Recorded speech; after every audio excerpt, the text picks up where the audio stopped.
It's a pretty big stretch to call a neon orange and purple wrap camouflage. Nevertheless, the vehicle you see here wrapped in an oxymoronic vibrant concealer is Audi's next electric SUV, the Q6 E-Tron.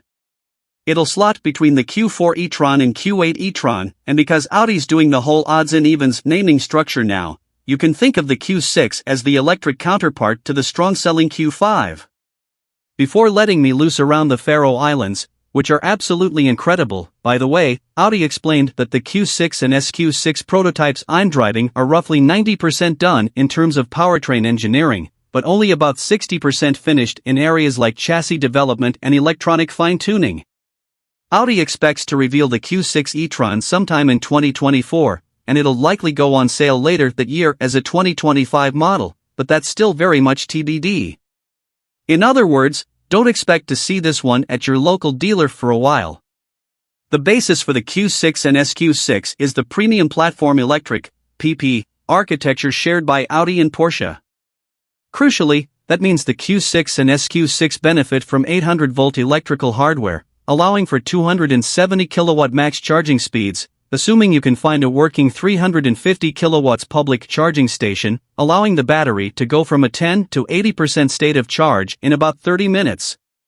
Both variants will use a 100.0 kilowatt-hour battery and dual motor setup.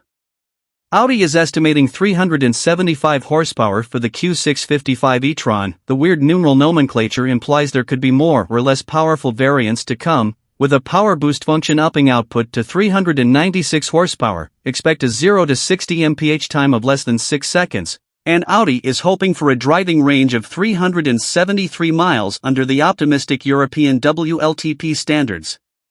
The American EPA figure will almost certainly be a lot lower.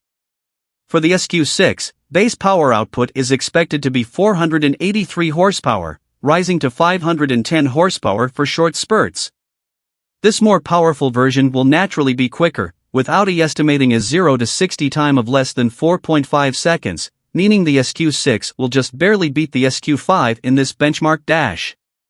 Speaking of the SQ5, and standard Q5, for that matter, the Q6 e-tron and SQ6 e-tron will be very similar to their internal combustion counterparts in terms of size. Audi can't confirm any dimensional specs right now, but a spokesperson tells me the e-trons will have shorter front and rear overhangs than the Q5, along with more space inside. I'll definitely take his word on that last bit, as this especially tall Audi rep rode along with me in the Q6, which has a surprising amount of rear head and legroom. Considering the Q6's underpinnings will serve a dual purpose under the upcoming Porsche Macan EV, it's not really a shock that this SUV drives so well. The adaptive air suspension is great, making this mid-size crossover as comfy as it is adept at smoothing out the Faroe's erosion-warped roads, and the heavy battery pack's placement way down low in the chassis helps with stability while cornering. Switching between comfort, balanced, and dynamic modes reveals a few small differences, but not so much that I'd likely make a point of switching between them day to day. The gap between comfort and balanced is almost imperceptible at times, both offering light steering and predictable body motions.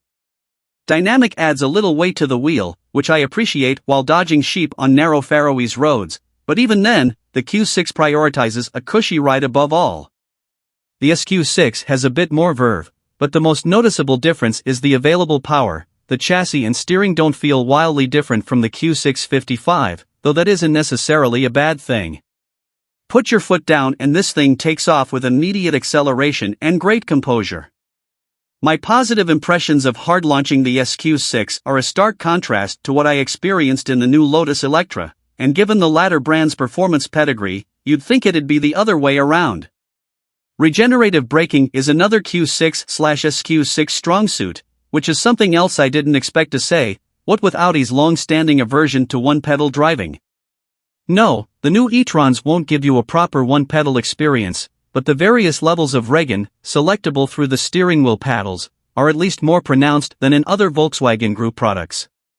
Move the gear selector from D to B and the regen power gets even stronger, and the throttle is super easy to modulate. I love driving the Q6 and SQ6 this way. Looking at the luxury EV landscape, the Q6 e-tron and SQ6 e-tron's closest rivals will be the Mercedes-Benz EQE SUV and AMG EQE SUV, in addition to the "you probably forgot about me" Jaguar I-Pace and "don't look at my panel gaps" Tesla Model Y.